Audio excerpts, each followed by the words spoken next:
Hi, I'm David Penn, Research Analyst with Finovate. We're here at Finovate Spring in San Francisco, and joining me is Bryan Lewis. He is the CEO of Intellicheck. He's fresh off the stage, having delivered a keynote address discussing some of the contemporary challenges in fraud prevention. We're going to discuss some of his insights and key takeaways in our conversation right now. Thanks for joining us, Bryan. My pleasure. I thought before we started off, maybe you could tell us a little bit about Intellicheck for folks who aren't especially familiar with the company. Sure. Intellicheck is an identity validation company. We started off mostly working with financial services, but that has branched into everything from social media to title insurance. Anywhere somebody needs to know that you are who you say you are, we fit. Interesting. Well, let's start right up at the top. What are some of the main fraud and fraud prevention trends that are happening right now that customers and financial institutions are facing? I think probably the number one thing is people are realizing that the traditional methods don't work anymore. So many people are relying on knowledge-based authentication. Is there a Bryan Lewis at this address, with this social security number? But given the data breaches that have happened, all that information is on the web available for sale. So, you combine that with really accurate fake government documents that you can buy for about $40. I've got the information. I now have an ID that says I'm you. It's your information, my face.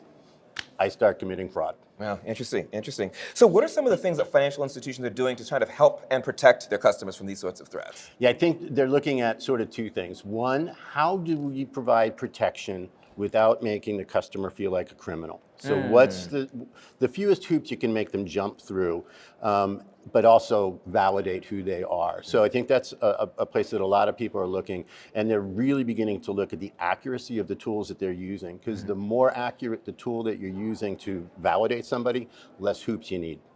Interesting.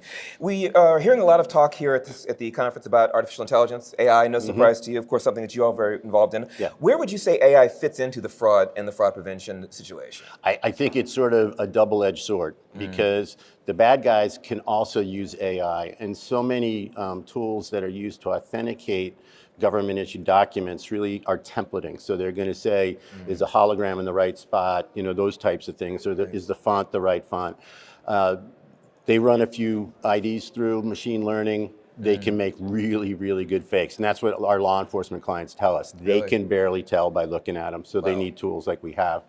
And then on the other side, you can make your product better if you've got smart AI and machine learning. Absolutely. I thought maybe to finish up, we could do something that maybe you mentioned at the beginning of your special address, that sometimes people feel a little bit disenchanted after your conversations. Yeah. So I thought maybe we could turn the dial a little bit and say, what are some of the things that individuals, maybe not the CEO or the CTO, but individuals working in companies can do to make it harder for fraud to be a problem for themselves and their organizations? Yeah, because it is huge. 15 million Americans had their identity stolen last year, $23 billion in losses.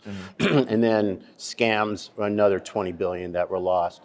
So I think what people can do is sort of be vigilant, because so much of this happens because you let the bad guys in. You let them in, there's the data breach. You click on a link, and now they've got stuff on your computer that's going to allow them to steal your identity.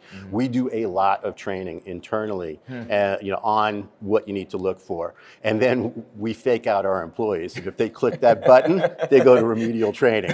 So those are the types of things that I think everybody should be aware of. Password security, email security. If you doubt it, don't click on it. That kind of thing. Excellent advice. Well, thank you for spending a little bit of time with us and sharing some of your insights. My pleasure. Thank you very much, and thank you.